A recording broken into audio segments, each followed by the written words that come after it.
Quero que você abra sua Bíblia em Colossenses capítulo 1. Convido você a acompanhar a leitura que eu vou fazer do texto.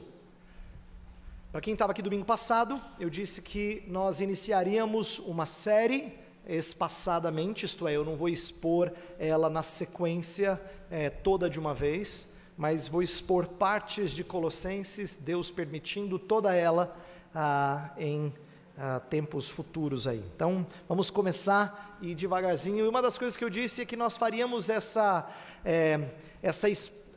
esse estudo como exploradores, não como turistas, não é?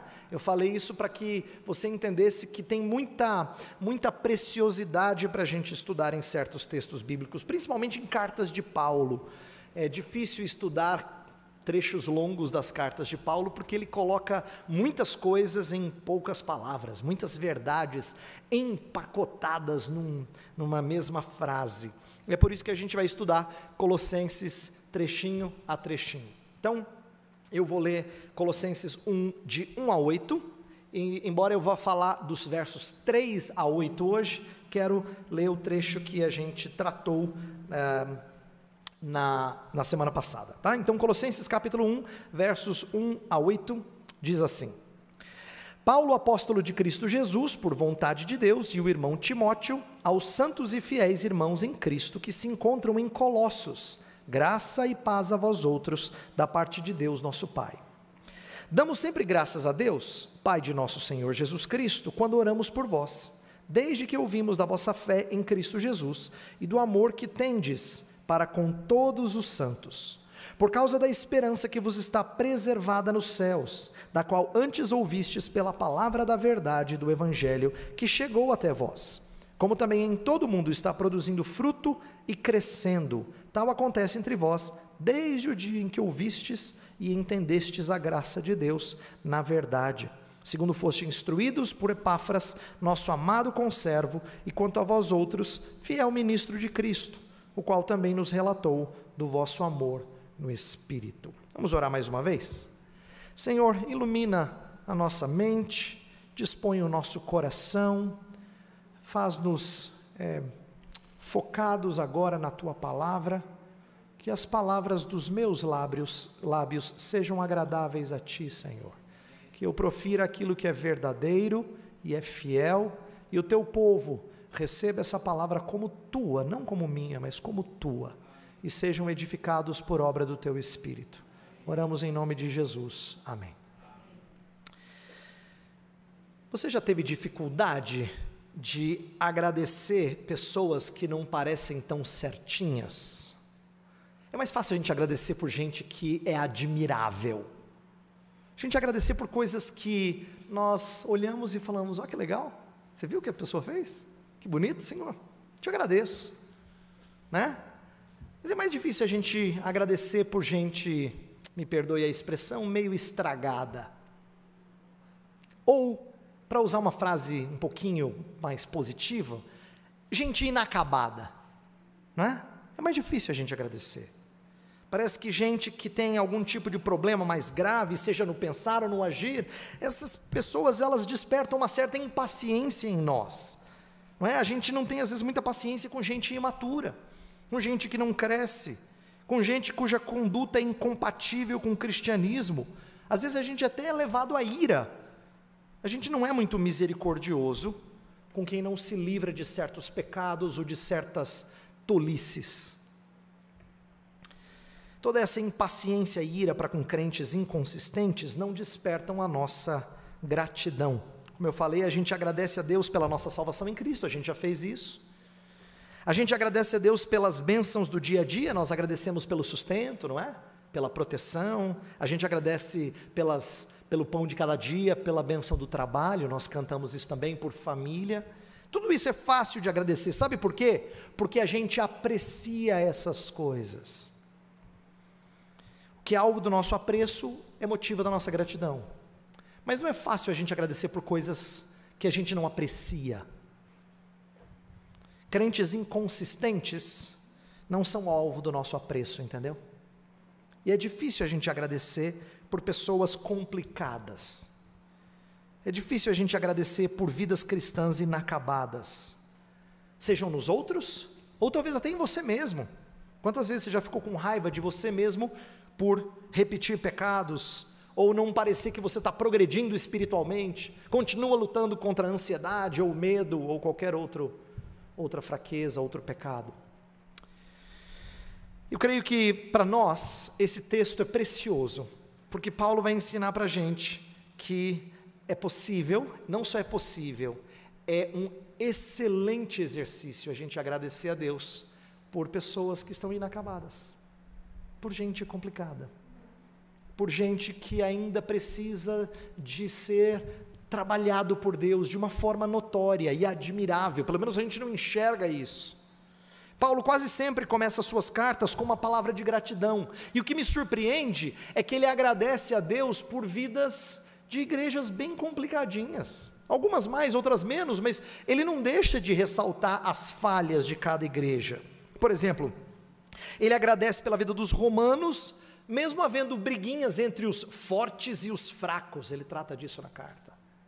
Ele agradece a Deus pelos coríntios, tão repletos de divisões e imoralidades. Ele agradece a Deus pelos filipenses, que tinham um problema de unidade na igreja. Ele agradece a Deus também pelos tessalonicenses, que tinham umas ideias escatológicas meio esquisitas, e isso acabava impactando a sua vida cotidiana. Ele agradece a Deus por Timóteo, mesmo Timóteo sendo meio covarde enquanto pastor, e agradece a Filemon, mesmo este estando amargurado com a desonestidade do seu escravo Onésimo. Você percebe? Paulo ora por muita gente inacabada, agradecendo, não é intercedendo. Intercedendo a gente entenderia, tem que orar mesmo, né? Senão, Senhor, haja. Mas não, aqui é agradecendo. Todas essas orações de gratidão são em favor de crentes inacabados, e os colossenses não são diferentes. Como eu vou tentar explicar para vocês ao longo das mensagens em que eu expuser essa carta, vocês vão perceber que eles eram cristãos genuínos, mas eles estavam acreditando no ensino de homens que diziam que a salvação não era por Cristo somente. Agora vê se pode agradecer a Deus por gente que titubeia na hora que o assunto é suficiência de Cristo. Mas Paulo agradece pela vida deles. Isso é surpreendente. Essas pessoas estavam acrescentando certas coisas à sua fé. Existem elementos de paganismo, a gente vai ver mais adiante. Regras judaicas, tudo isso era aceito, abraçado, junto com a sua fé cristã. Não é que eles rejeitavam a Jesus Cristo, mas eles procuravam outros caminhos alternativos para crescer na sua espiritualidade. Eu confesso a vocês que eu teria bastante dificuldade diante dessa situação, de agradecer. Mas eu aprendo com o apóstolo Paulo aqui. O apóstolo Paulo consegue encontrar razões para agradecer o seu pai, mesmo por gente inacabada. A situação dos colossenses é algo que Paulo fica sabendo por conta do seu líder. Epáfras é provavelmente o pastor da igreja local. Ele cuida não só da igreja em Colossos, mas de outras igrejas na região. E esse Epáfras vai até Paulo. Paulo está preso, ele vai até Paulo na prisão, provavelmente em Roma, onde Paulo tinha, a gente sabe que ele tinha condições, uma espécie de regime semi-aberto, em que ele podia receber visitantes e conversar com eles. E Epáfras então relata para Paulo não só as más notícias, mas também dá boas notícias. Por exemplo, no versículo 4 ele fala assim: desde que ouvimos da vossa fé em Cristo Jesus e do amor que tendes para com todos os santos. Quer dizer, Epáfras contou para Paulo não só os problemas da igreja, mas contou que eles têm fé, que eles têm amor. Epáfras contou essas coisas a eles, a ele, Paulo. Então, o próprio Epáfras é um exemplo daquilo que Paulo vai fazer aqui. O próprio Epáfras, que parece ir até o apóstolo em busca de uma palavra apostólica contra os erros que rondavam aquela igreja, ele também sabe agradecer pela vida deles. Então Epáfras também enxerga as virtudes das suas ovelhas, mesmo enfrentando problemas na igreja. Paulo vai, na sequência, no texto que a gente vai tratar no próximo domingo, ele intercede pelos fiéis de Colossos. A gente vai tratar disso depois. Ele ora por coisas que precisam ser melhoradas, que precisam ser fortalecidas, mas antes disso, ele roga pelo crescimento, de rogar pelo crescimento e maturidade dos colossenses, ele ressalta as evidências da experiência cristã que eles tinham. Então eu me surpreendo de ver que Paulo gasta tempo orando, agradecendo a Deus, antes de interceder por eles e de exortá-los. Eu quero parar um pouquinho, antes da gente falar sobre o que levou Paulo a agradecer, eu quero parar um pouquinho e refletir com você sobre a importância de nós agradecermos a Deus pelo que Ele está fazendo na vida de outros, ainda que esteja longe do ideal cristão. Sabe, quando a gente faz parte do corpo de Cristo, a gente tem que se alegrar com o progresso alheio. Quando eu falo se alegrar com o progresso alheio, é porque o progresso é lento, sabe? Muitas vezes é lento. E quando o progresso é lento, quem está dentro, quem está perto, não enxerga isso bem. Eu já dei esse exemplo antes, quando a gente está junto dos nossos filhos o tempo todo e eles estão em fase de crescimento, a gente não percebe tanto o crescimento deles, mas quem os vê depois de muito tempo fala: uau, como os meninos cresceram.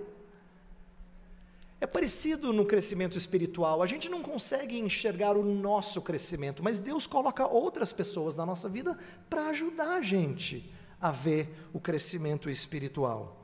E eu creio que é isso que está acontecendo aqui. Paulo, por intermédio de Epáfras, está enxergando isso e está conscientizando os de Colossos, e a gente precisa fazer isso.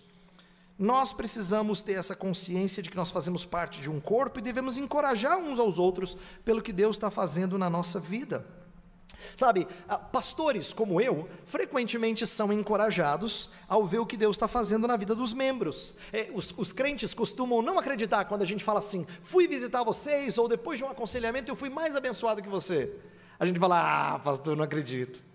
Porque parece assim que só é abençoado quem recebe, mas a gente não percebe que na vida cristã tudo é recíproco. Deus também fortalece aquele que vai fortalecer. Deus também trata e enche o coração da alegria daquele que vai aconselhar. Então é muito importante a gente entender isso, né? A vida comunitária, ela é útil para o nosso crescimento, porque ela serve para despertar gratidão. E eu quero que você faça isso, que você seja levado por Deus a agradecer por aquilo que Deus está fazendo na vida dos seus filhos ao teu redor. Eu quero mostrar 3 motivos hoje que estão no nosso texto, 3 motivos para Paulo agradecer a Deus. Ele fala que ele agradece, ele ora sempre pelos colossenses, e ele agradece quando ora por eles, e quando ele ora por eles e agradece, ele não deixa a gente no vácuo, sem saber por que ele agradece. Ele mostra para a gente, porque ele quis que os colossenses soubessem o que é motivo de gratidão. Ainda que a carta vá tratar de problemas, existem motivos de gratidão. Quais? 3 deles, e eu quero que você atente e aprenda e cresça comigo. Primeiro motivo, que é razão de Paulo agradecer pelos colossenses, é porque eles têm a tríade de virtudes que compõem a vida cristã. Eles possuem a tríade de virtudes que compõem a vida cristã: fé, amor, esperança. Essas 3 palavras são mencionadas por Paulo nos versos 4 e 5, veja lá: desde que ouvimos da vossa fé em Cristo Jesus e do amor que tendes para com todos os santos, por causa da esperança que vos está preservada nos céus. Fé, amor, esperança. Essas 3 palavras são usadas por Paulo em outros lugares, como uma espécie de 3 virtudes cardeais do cristianismo. Tá? Inclusive, autores do passado escreveram livros inteiros sobre vida cristã baseado nessas 3 áreas. Por exemplo, o grande teólogo Agostinho de Hipona, o maior teólogo da época da patrística, da igreja antiga, ele escreveu um catecismo que tinha 3 divisões. A fé dizia o que nós cremos.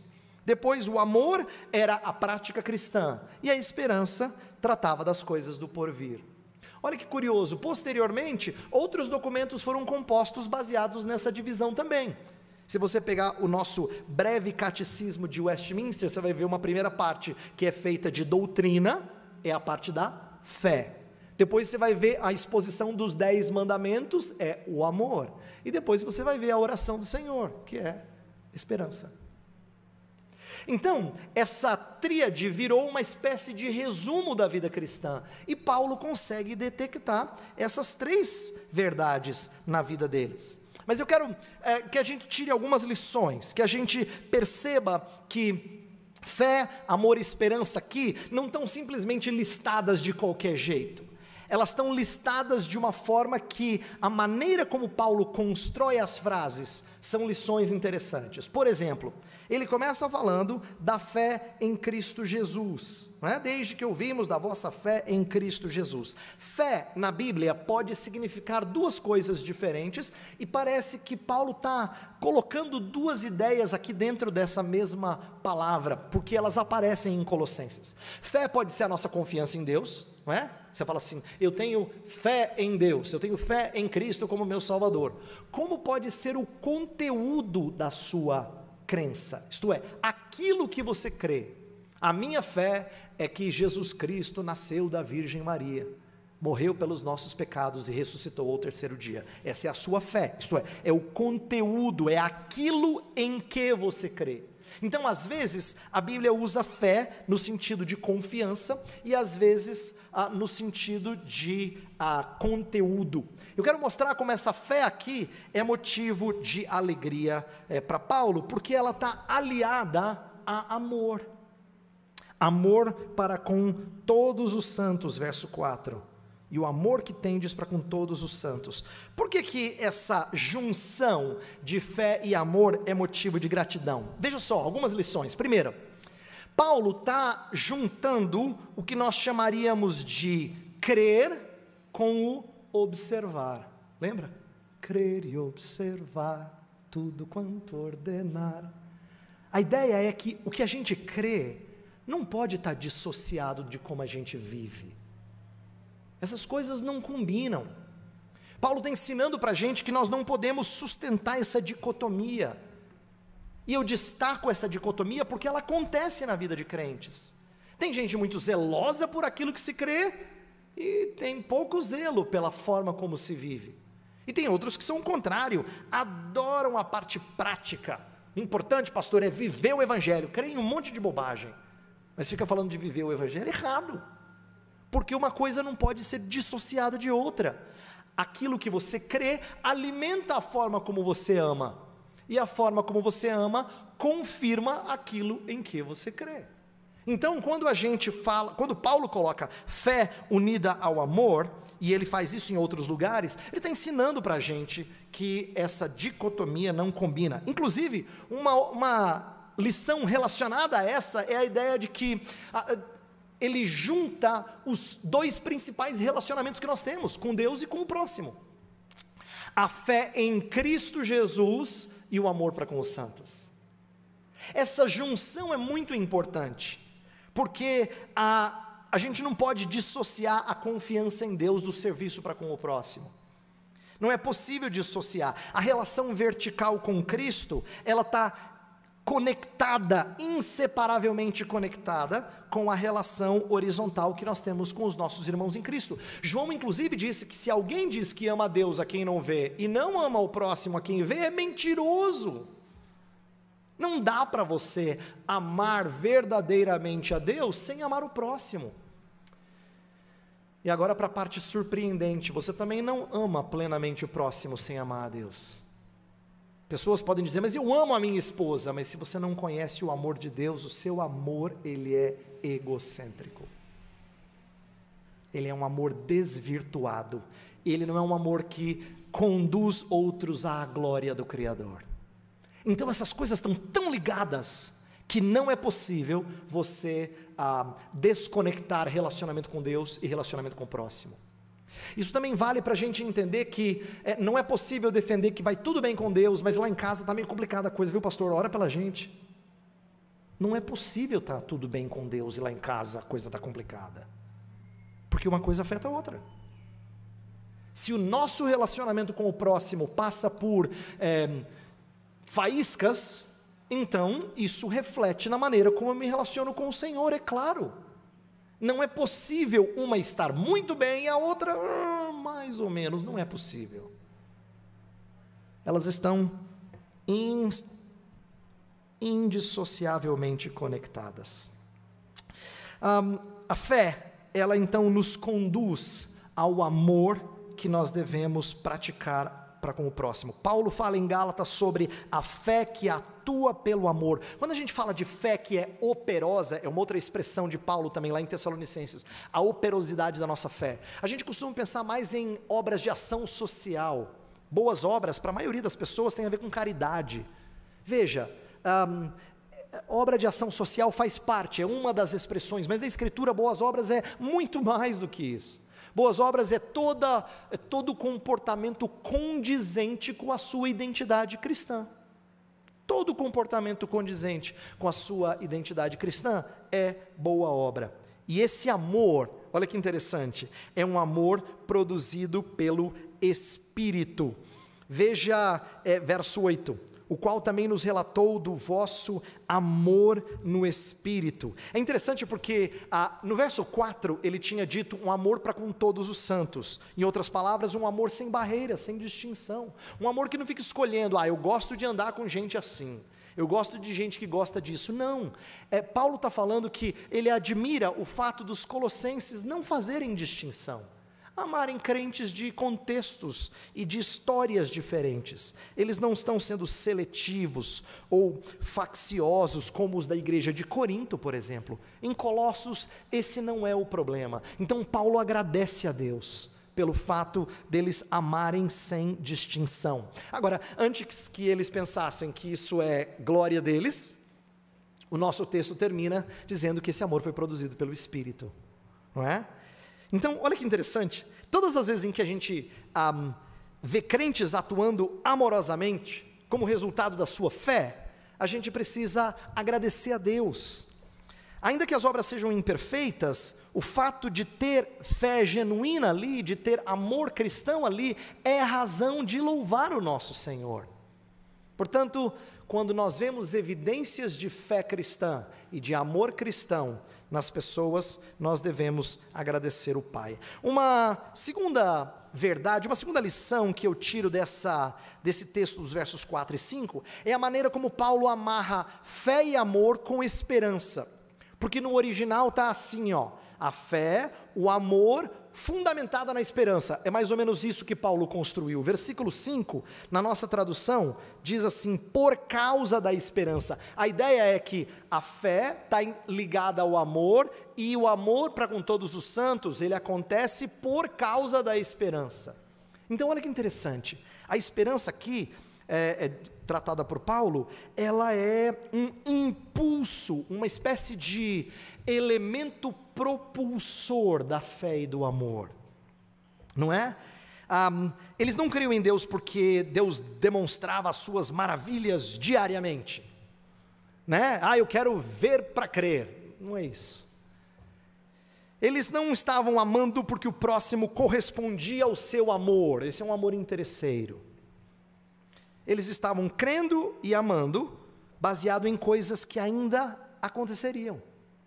Interessante isso, porque a esperança deles fundamentava a fé e o amor presentes. Paulo não está falando do nosso gesto de esperar por algo, da nossa ação de esperar por algo. Ele está falando daquilo que a gente espera, o elemento objetivo. Lembra que eu falei que às vezes fé é o conteúdo do que a gente crê? Aqui a esperança certamente é aquilo que a gente espera. A esperança do porvir nos dá a perspectiva correta das nossas responsabilidades aqui. Eu preguei sobre isso alguns domingos atrás, então eu não vou me estender sobre isso, mas eu quero citar um verso para ajudar você a entender como Paulo está dizendo que quando a gente tem a perspectiva correta das coisas que ainda estão por acontecer, isso mexe no nosso amor para com o próximo. 1 Coríntios 15 é um capítulo que fala da ressurreição do corpo. Capítulo longo de Paulo, é o capítulo mais longo das cartas paulinas. Ele explica várias coisas sobre a ressurreição do corpo. Mas o que chama a minha atenção é que depois dele fazer essa exposição, ele fala assim: amados, portanto, meus amados irmãos, sede firmes, inabaláveis e sempre abundantes na obra do Senhor, porque na obra dele, isto é, no Senhor, o vosso trabalho não é vão. Sabe o que ele está fazendo? O versículo começa com um portanto, então é uma aplicação. À luz de ressurreição, então sirva. O que uma coisa tem a ver com a outra, pastor? É porque a ressurreição é o término da obra redentora. Todas as vezes que você serve o próximo, mesmo que você não veja os frutos, é investimento, porque Deus vai terminar a obra dele em você. Olha que legal. A gente sabe que investir no corpo de Cristo nunca é em vão, Cibele, nunca, sempre tem retorno, porque ele vai terminar a obra dele. Então, servir o povo de Deus não é um serviço infrutífero. Pode ser que a gente não veja os frutos, pode ser que tenha pessoas que demoram a engrenar, ou a tomar o rumo certo, mas não é em vão. Como Deus há de completar a sua obra redentora, nenhum investimento é sem resultado. Isso é bastante animador. Agora, perceba que essa ideia de esperança motivando o trabalho presente, não é uma coisa só cristã. Se a gente fosse falar no âmbito natural das coisas, cotidiano, corriqueiro, você sabe que se na escola a professora falar assim, a melhor redação ganha uma caixa de chocolate, tem muita criança que vai se esforçar, não é? Se na firma o presidente diz assim, o dono do melhor projeto vai ter a oportunidade de fazer um curso nos Estados Unidos com tudo pago, o cara vira à noite para fazer o projeto. A ideia é, quando as pessoas têm promessa de conquista, elas muitas vezes são motivadas a esforçar mais. A diferença, porém, é que na vida cristã, essa conquista não é nossa. Não é o resultado do nosso esforço, da nossa conquista. É resultado da conquista de Cristo. Então é por isso que, na verdade, o que nos impulsiona não é o que a gente vai ganhar, no sentido de conquistar, mas é o que a gente vai herdar. Pastor John Piper gosta de chamar isso de graça futura. A gente é impulsionado por saber que no futuro tem mais graça, além do que nós já recebemos. Então, Paulo está dizendo assim, sou grato a Deus, porque a fé de vocês é genuína, porque o amor de vocês é verdadeiro, é estendido a todos os irmãos, e essas duas virtudes estão calcadas na esperança, uma esperança de coisas que ainda virão. O verso 5 fala, por causa da esperança que vos está preservada nos céus. Esse é um motivo de gratidão colocado aqui por Paulo. Como eu disse no começo, nós corremos o sério risco de termos uma vida que só agradece a Deus pelas bênçãos presentes. Eu queria que você agradecesse a Deus também por aquilo que Ele ainda vai fazer por nós, e que isso fosse motivo da sua fé e do seu amor. Então a primeira razão dele agradecer a Deus pela vida dos colossenses é a tríade. Segunda razão é pelo poder do evangelho pelo que o poder do evangelho produzira na vida dos colossenses. Então, se na primeira razão, o primeiro motivo é porque ele enxergava a tríade de virtudes cristãs, na segunda é pelo que o evangelho tinha feito. É por aquilo que o evangelho havia produzido na vida deles. Veja que o versículo 5 fala que essas coisas são resultado do evangelho. Veja só, por causa da esperança que vos está ainda preservada nos céus, da qual antes ouvistes pela palavra da verdade do evangelho que chegou até vós, como também em todo mundo está produzindo fruto e crescendo, tal acontece entre vós desde o dia em que ouvistes e entendestes a graça de Deus na verdade. O que Paulo está dizendo é que a vida cristã, ela havia sido produzida pela palavra de Deus.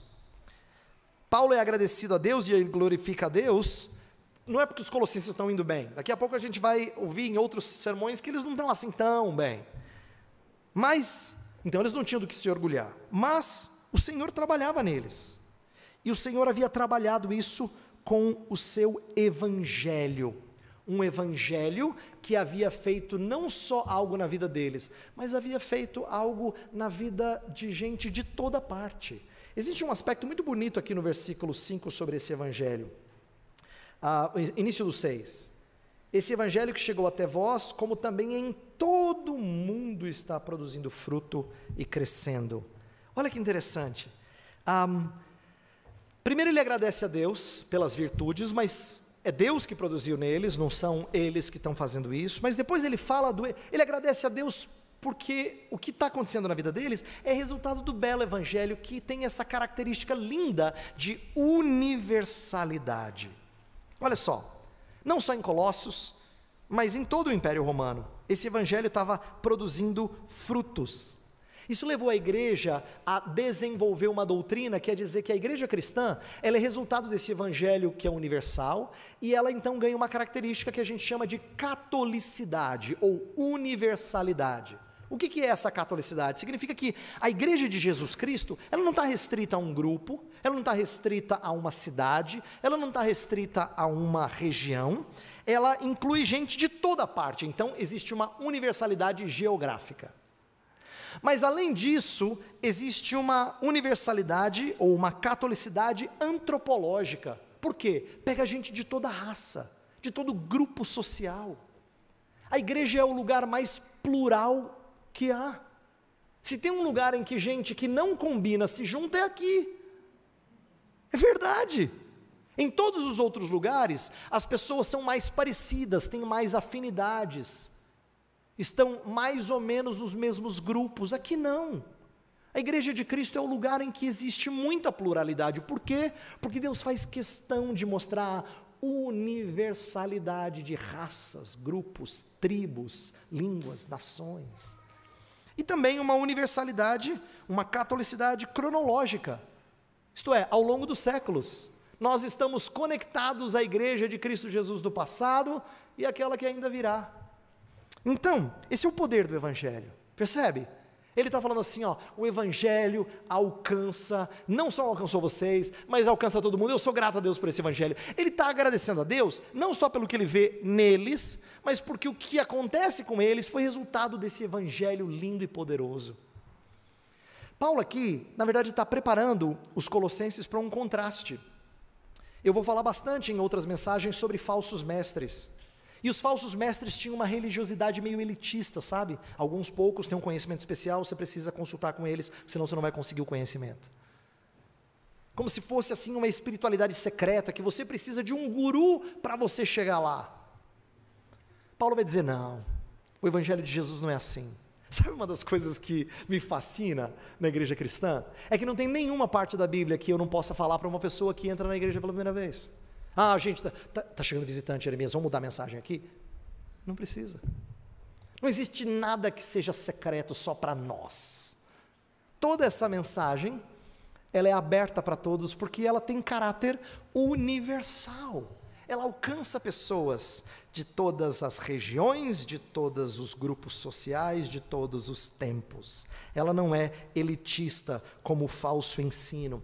Eu acho que essa palavra é bastante esperançosa nos nossos dias. Veja como nós vivemos num Brasil que hoje nas mídias sociais se dividem por tanta coisa, né? As diferentes propostas políticas são motivo de divisão. Olha como o nosso Brasil é dividido. As diferentes sugestões de medidas sociais são motivo de divisão. Até a ciência divide pessoas no Brasil hoje. Percebe? Não tem nada que consegue unir as pessoas. Nosso Brasil parece tão fragmentado, tão fragilizado. E nós temos o privilégio de falar de algo que nos une, esse amor para com todos os santos, produzido pelo evangelho que se espalha por todo o mundo.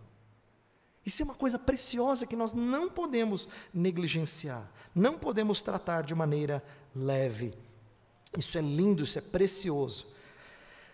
Eu falo dessa universalidade, eu gosto de repetir isso, porque eu creio que é muito encorajador quando a gente é lembrado que nós participamos de uma obra muito maior do que a nossa, do que a gente. Né? Dá um senso assim de missão, sabe? De grandeza de missão. Por que as pessoas às vezes se sentem enfadadas ou cansadas da sua vida? Porque ela parece pequenininha. Coloca ela numa missão grandiosa e ela vai ganhar ânimo. Quando as pessoas caem em depressão, ou se sentem abatidas, frustradas, a vida delas fica restrita a um mundo pequeno. Como é que Deus trata pessoas abatidas? Ele descortina os seus feitos na história.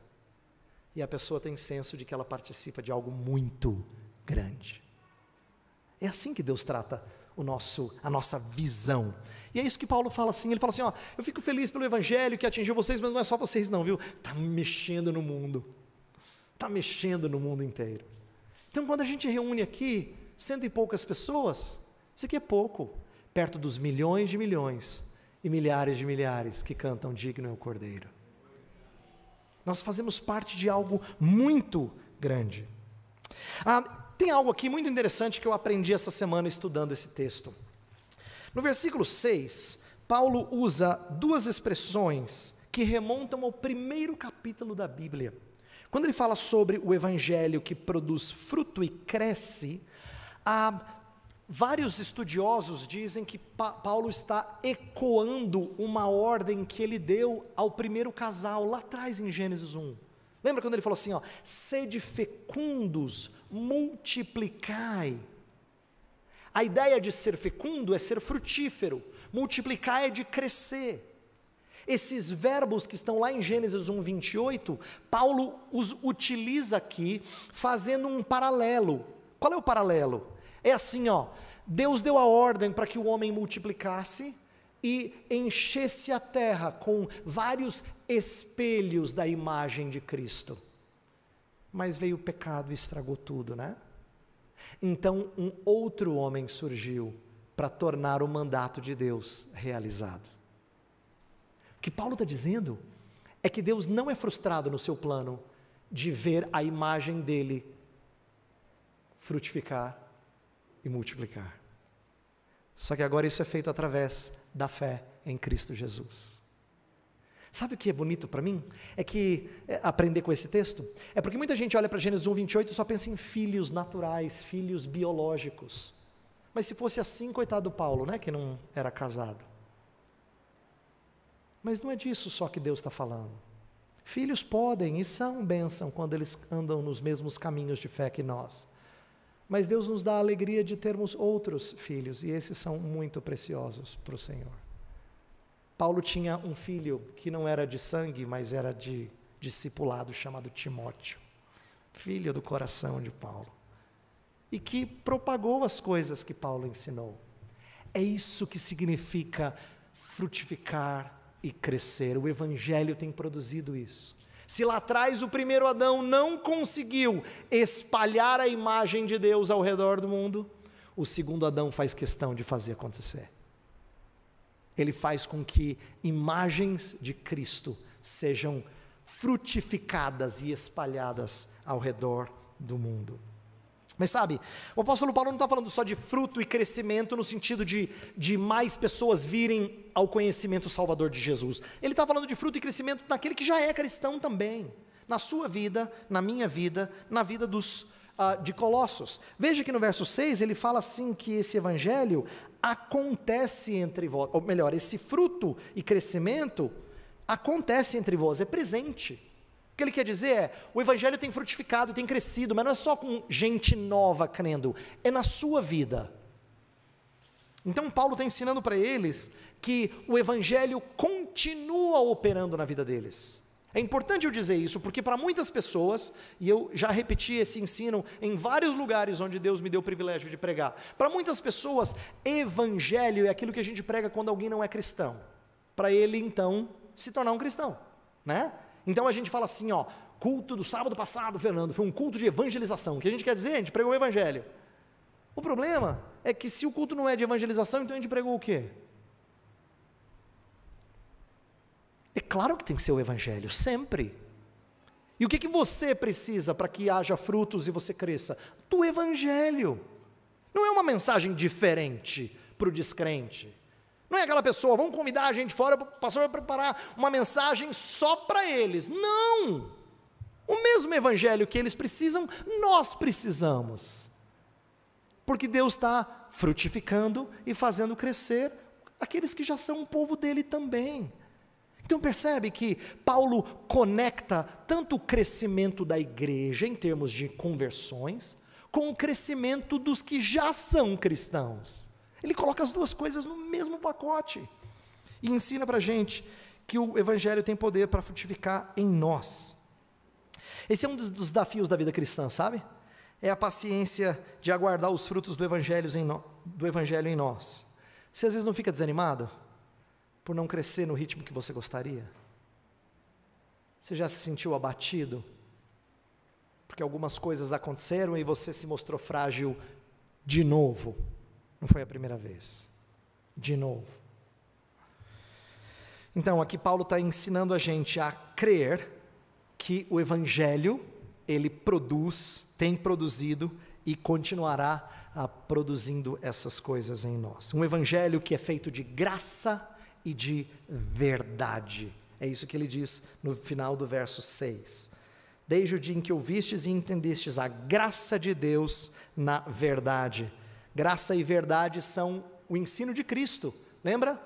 O Verbo se fez carne e habitou entre nós, cheio de graça e de verdade. Graça e verdade se complementam, e o evangelho é assim. Ele não é composto só de verdade, verdade expõe você.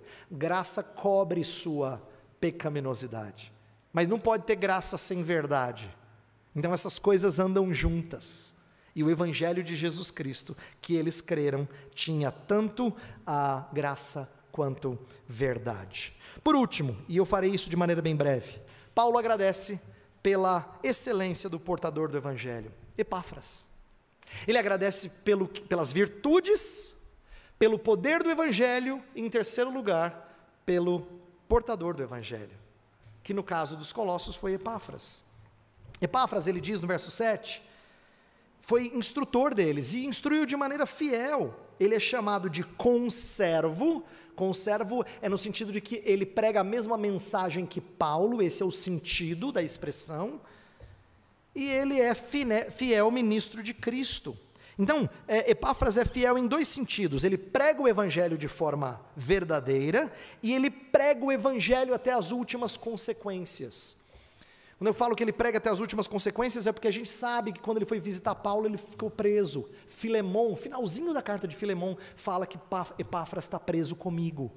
Então, Epáfras foi para levar notícias, sabendo que ele teria que abrir mão da sua liberdade, e possivelmente teve que aceitar o desprezo que Paulo já tinha sofrido. Ele teve que aceitar isso também, para poder cuidar das igrejas. Olha que interessante. Ele teve que entrar na prisão, ser tratado como um prisioneiro, por amor dos seus pastoreados, por amor das suas ovelhas. Então, ele é chamado de fiel ministro. Isso é motivo de gratidão. E eu quero também que você agradeça a Deus pelas pessoas que Ele tem colocado na sua vida para te ensinar. Agradeça a Deus por aqueles que são instrumentos para o teu ensino. E eu não estou falando só de pastores e professores de escola dominical. Estou falando de pessoas que Deus usou para levar você ao conhecimento salvador de Cristo. Estou falando de pessoas que Deus usa para corrigir suas falhas de maneira rotineira. Pessoas, instrumentos deles, portadores do Evangelho. Todo aquele que porta o Evangelho para o crescimento da igreja é ministro de Cristo. E Epáfras era assim. Eu espero que você seja assim. Mas certamente, agradeça por aqueles que foram na sua vida, e tem sido ainda. Eu termino então, lembrando a você que esses 3 motivos de gratidão, pela vida cristã dos colossenses, não é? As virtudes que eles tinham, pelo evangelho que eles haviam crido, recebido e abraçado, e pelo pregador que havia levado esse evangelho a eles, esses motivos são suficientes para a gente agradecer a Deus, mesmo quando a igreja tem os seus problemas. Isso aqui é muito precioso, e eu quero que você faça o mesmo. Eu quero terminar conduzindo você, e eu vou fazer isso também, a ter um coração agradecido pelo que o Evangelho já fez na sua vida, e na vida dos seus irmãos. Pensa naquelas pessoas que já te deram alguma dor de cabeça. Se elas são genuinamente cristãs, você tem que agradecer a Deus por elas, mesmo tendo te dado dor de cabeça. Você tem que agradecer a Deus por elas. Eu tenho que fazer também. Eu quero que a gente seja movido pelo Espírito a agradecer pelas evidências de vida cristã na vida dessas pessoas que estão ao nosso redor. Lembra, se você se julga tão imperfeito, se você julga que o outro que te traz incômodos é imperfeito, vocês que são cristãos já foram tirados de algo muito pior. Colossenses vai ensinar que Deus nos tirou das trevas para a sua maravilhosa luz. Então existe sempre motivo para agradecer a Deus quando a gente fala de cristãos em quem o Espírito tem trabalhado. Eu quero terminar fazendo isso. Nós vamos fazer uma oração silenciosa primeiro. Quero que você agradeça pelos cristãos que estão ao seu redor, pelas pessoas que Deus colocou na sua vida, ainda que seja um motivo de incômodo, ainda que causem alguns probleminhas, mas agradeça a Deus pela vida delas. Se você conseguir fazer isso, Deus está tratando o seu coração, Ele está tratando o meu. E depois de alguns momentos de oração silenciosa, eu vou nos conduzir em oração e nós encerraremos esse culto.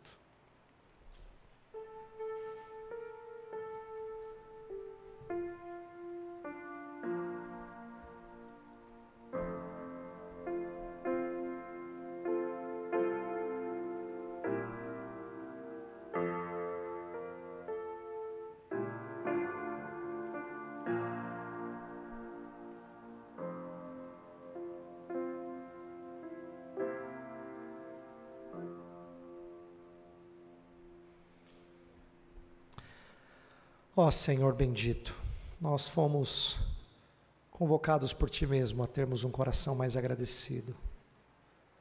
Agradecido não pelos erros, nossos ou dos outros, mas agradecidos pelo fato do Senhor estar trabalhando na vida deles. Pelo fato do Senhor estar trabalhando na nossa vida. Às vezes esse crescimento não é muito perceptível. Às vezes nós não temos apreço por diferentes pessoas que fazem parte do Teu povo. Mas tudo isso é problema nosso, Senhor, do nosso coração. Portanto, trabalha isso em nós, desperta em nós um coração agradecido por aquilo que o Senhor tem feito na vida das pessoas. Faz-nos alegres à medida que enxergamos crescimento no outro. E ainda que o nosso crescimento pareça tão pequeno, faz-nos gratos porque o Senhor não nos deixou. O Senhor não nos abandonou, mesmo quando nós tropeçamos. O Senhor continua operando em nós o Teu querer e o realizar. Por isso, desperta o nosso coração nesta noite, a sermos gratos por coisas que normalmente não nos levam à gratidão. Faz-nos louvar a Ti por aquilo que o Senhor tem feito na vida do Teu povo. Nós oramos em nome de Cristo. E que a graça do Senhor e Salvador Jesus, e o amor de Deus, o nosso eterno Pai, e a comunhão e as consolações do Santo Espírito, estejam com vocês, povo de Deus, hoje e sempre. Amém.